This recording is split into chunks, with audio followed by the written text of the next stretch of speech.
আসসালামু আলাইকুম। আজকে একটু বেশি কথা বলবো।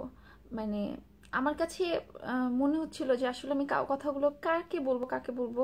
তো পরে মনে হলো যে আমি একটা ভিডিও শেয়ার করে মানে সবাইকে বলতে পারি যে আমার ছোট্ট একটা ফিলিংস একটা না।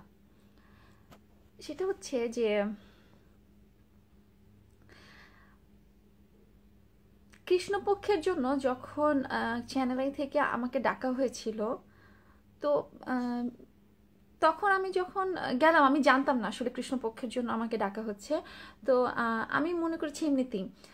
তো আমি গেলাম, যখন জানলাম যে আমি কৃষ্ণপক্ষ মুভিটা করছি, আমি না তখনও বুঝিনি যে আমি আসলে কি করছি। জাস্ট আমি খুব হ্যাপি ছিলাম যে আমি হুমায়ুন আহমেদ স্যারের কোনো একটা কাজ করছি। এতটুকু তো অনেক বেশি হ্যাপি ছিলাম। বাট আমি আসলে কি করেছি এটা আমি আসলে এতদিন বুঝিনি, আমি আজকে বুঝতে পারছি। সেটা হচ্ছে, এটা কিভাবে, কৃষ্ণপক্ষে আমার রেমুনারেশন ছিল কত জানেন? 1 কোটি টাকা। আমার অনেক বেশি, অনেক কোটি টাকা।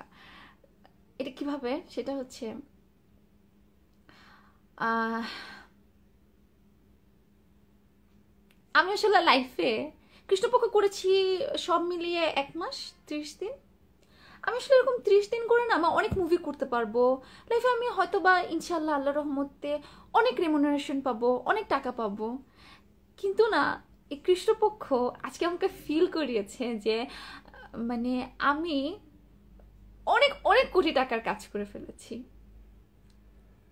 আজকে আমাদের চ্যানেল আইয়ের ইবনে হাসান স্যার, তার বার্থডে ছিল। তো তারা আমাকে ইনভাইট করেছিলেন যে উম, আমি যাতে সেখানে যাই। আমি না খুব ভয়ে ভয়ে গেছিলাম যে আসলে আমি তাদের সাথে কিভাবে কথা বলবো, এত বড় বড় মানুষ। সেখানে শাওন ম্যাম ছিলেন, সেখানে ইমন ভাইয়া ছিলেন, সেখানে উম, অনেক অনেক বড় বড় মানুষ ছিলেন সেখানে। তো আমি আজকে ফিল করতে পেরেছি যে আমি আসলে কত বড় কাজ করে ফেলেছি। মানে আমার আজকের পাওয়া যে আমি মনে হয় না যে অনেক কোটি টাকা দিলেও, অনেকগুলো ছবি করলেও আমি শাওন ম্যামের মুখে মাগো ডাকটা কখনো শুনতে পেতাম। মানে তিনি আমাকে খুব আদর করে মাঝে মাঝে মাগো বলে ডাকেন। আমার না খুব ভালো লাগে, আমার অদ্ভুত লাগে। অনেকগুলো টাকা দিলেও, অনেকগুলো ছবি করলেও হয়তো বা যদি কৃষ্ণপক্ষ না করতাম আমি এটা পেতাম না।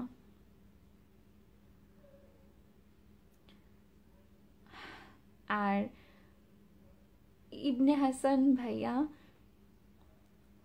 উনি আমাকে লক্ষ্মী বলে ডাকেন। কথা হচ্ছে যে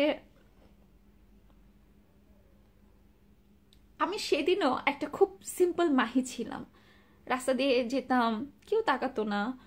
তাকাতো মানে একটু ফ্ল্যাট করার জন্য, বাট কেউ আমাকে চিনতো না।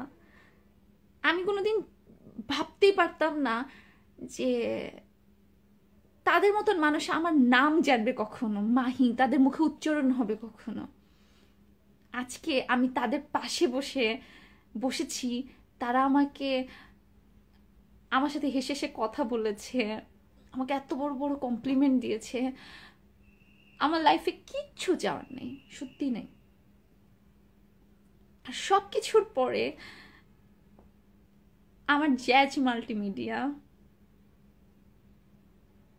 সবার কাছে একটা প্রোডাকশন হাউস, বাট আমার কাছে না অনেক বিশাল কিছু। আজকে তাদের জন্য আমি মাহি বিশাল কিছু না, বাট আমি চ্যানেল আয়ের মতন একটা জায়গায়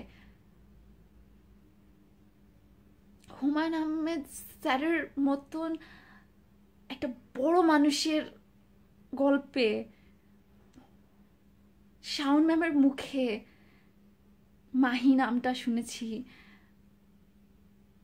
হাসান ভাই আমাকে লক্ষ্মী বলে ডেকেছেন। আজকে কয়েকটা দর্শক আমাকে চেনেন, আমি খুব লাকি, আমি খুব লাকি। এই একটা জীবনে আমি আমি আসলে কখনো, আমি সবসময় সিনেমাতে দেখতাম যে সিনেমাতে দেখতাম যে খুশিতে মানুষ কাঁদে। আমি আজকে বুঝাতে পারবো না যে আমার খুব খুশি লাগছে। আমি আমি আসলে জানি না। হ্যাপি বার্থডে হাসান ভাইয়া। আমি জানি না আপনি শুনতে পাচ্ছেন কিনা, আমার এই ভিডিও আপনি দেখবেন কিনা, but happy birthday to you. Thank you Shaon ma'am, thank you Ajit sir. আপনি আমাকে এই আপনি আমাকে সেদিন ভালোবাসার রঙে যদি না নিতেন, আমি কোনোদিন এই জায়গাটায় আসতে পারতাম না। Thank you so much.